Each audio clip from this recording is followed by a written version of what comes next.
Hey everybody, I'm in the gym getting footage for upcoming videos, and I just returned from doing some gill boulders in the needles for my climbing history channel, Written in Stone, and that's probably linked to this video. If you aren't subscribed, you should go do that.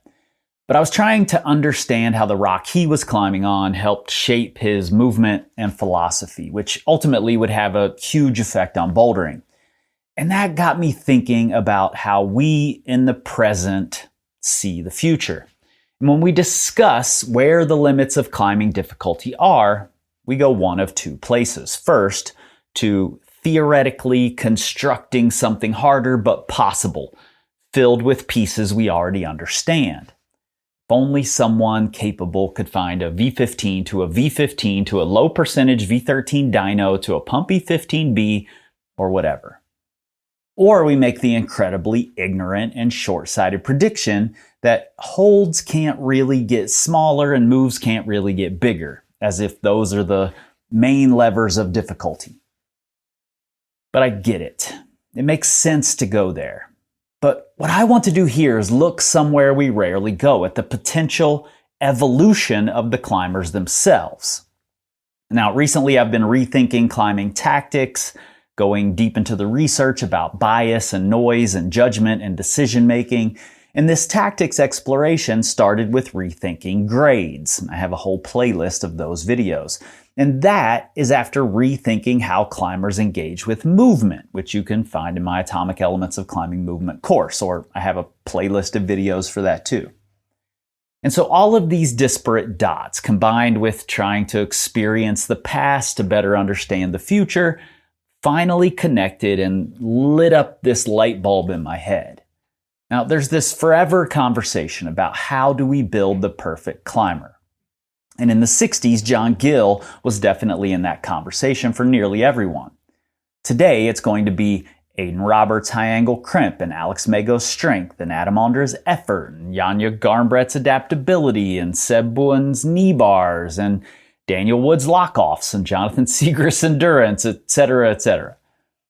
But regardless of your exact formula, it's rare that a single climber shows up in several categories, almost certainly never more than 2 or 3, no matter how you slice it. And that's because even the best climbers are relatively bad at things. Ondra's comp style woes and his hatred of toe hooks, Magos' struggle with heel hooks and knee bars. And yes, compared to the 90s, the top climbers of today are way better at almost every aspect of climbing than the best climbers were back then. But what I'm realizing is that it has to be that way. Climbers back then, and even climbers today, but especially back then, had to be specialists in some regard.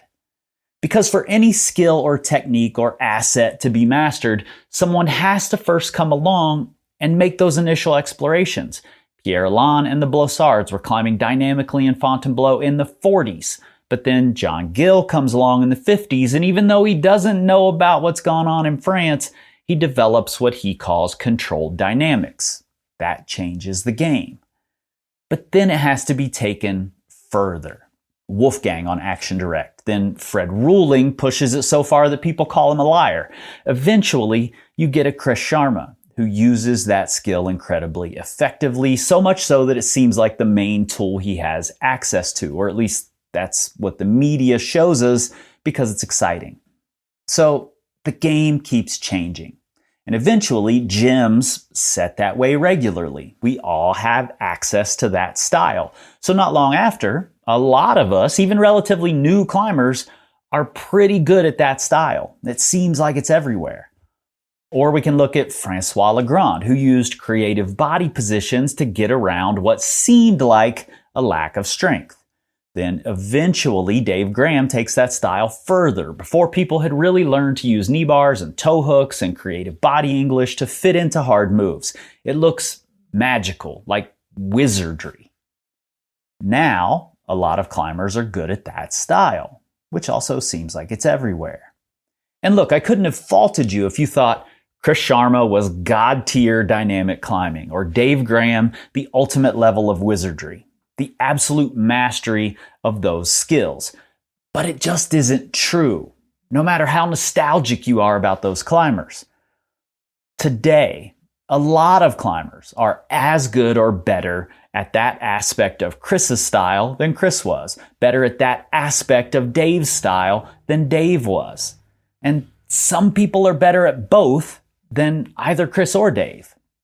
I mean, today's competition climber is a combination of Sharma and Graham with some Johnny Dawes and his slab jumping thrown in, with each individual style taken further and combining with others to create something entirely new.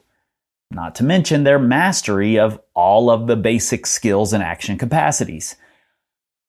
But to get where we are, with a bunch of kids running around who could outclimb Sharma and Graham at any given moment, it required those people who took that style to its logical place of high performance and used it as their main asset, often at the expense of being a more complete climber.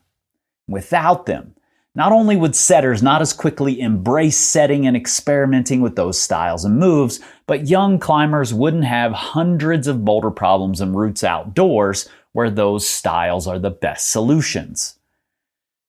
I mean, I had a conversation for my podcast years ago with John Sherman.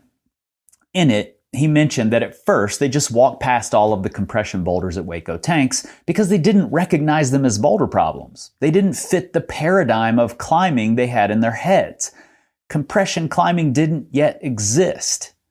Someone had to develop it and use it as their superpower.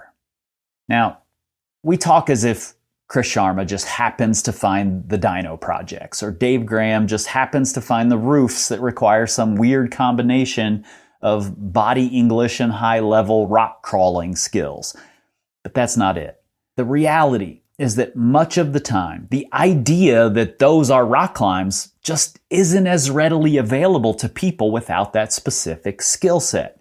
Just like the comp kids are now going outside and doing paddle dynos and other strictly comp moves that all of the old people, my peers, said would never transfer to real rock.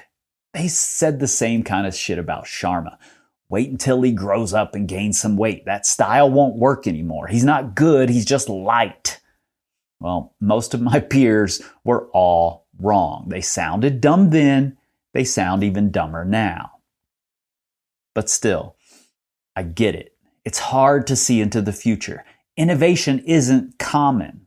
And I'm not saying I have that ability. I just understand that there's still room to progress, even if I can't fathom what it is, and I enjoy interrogating the evidence, so I do my best to be open-minded. But in hindsight, it's easy to see how the past contributed to the new paradigm, and it's happened so many times that we should know better than to doubt it. Now, one generation thought El Cap was impossible, the next climbed it, but in a day, impossible. The next generation did it, but free climbing it? No way. Lynn Hill did it in a day. Now it's been climbed in a couple of hours and free soloed. And already, people are saying it's at the limit. And look, maybe it is. I'm sure there is a limit. But I'm also sure that if we correctly predict it, it's because we got lucky, not because we're smart. I'm also sure that without the Gills and the Legrands, we don't get the Dave Grahams and Chris Sharmas. And without them, we don't get the Tomoa Narasakis or Janja Garnbretts. And without them, we don't get the first-year comp kids of today who are going to easily outclimb the best of this generation because they're going to have a more complete skill set. And here's another interesting wrinkle to this. Just like we were wrong when we thought that Dave and Chris represented the end game of those skills, we can't possibly know if we've reached the top level mastery of any of these newer skills. And we don't know how they will combine with other skills and what will then be revealed on Real Rock when those kids go outside and start looking for new things. Our impossibles will be their stepping stones, same as our stepping stones were yesteryear's impossibles. All you have to do is look at someone like Brooke Rabbitoux. Years ago, before Brooke became the big star she is now, I sessioned with her and a crew of women in Cats that included Angie Payne, Megan Martin, and Margot Hayes.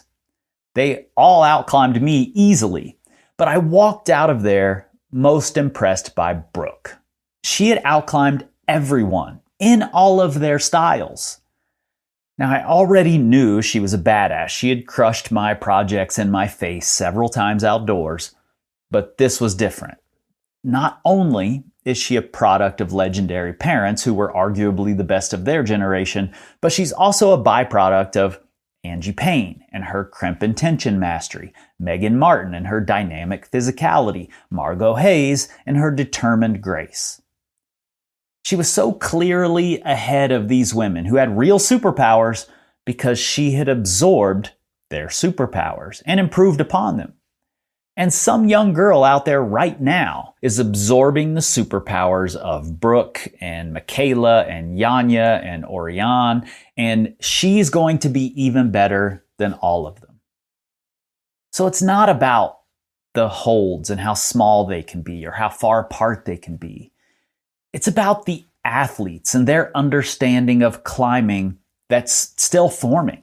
Athletes who will have slab skills that put to shame the greatest vert climbers of the 80s. Dynamic abilities that make Chris Sharma and Jimmy Webb seem like amateurs. And creativity and adaptability on a higher level of wizardry than the wizard himself.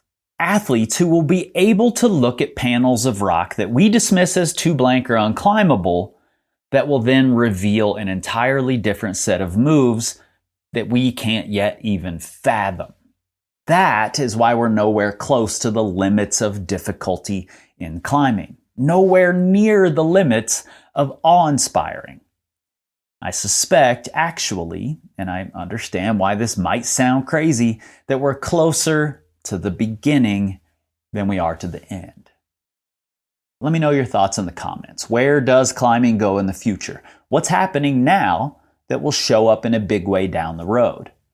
Also, I have these connect the dots freestyle chats with the patrons of the Power Company podcast regularly. You can join at the link in the description. See you soon.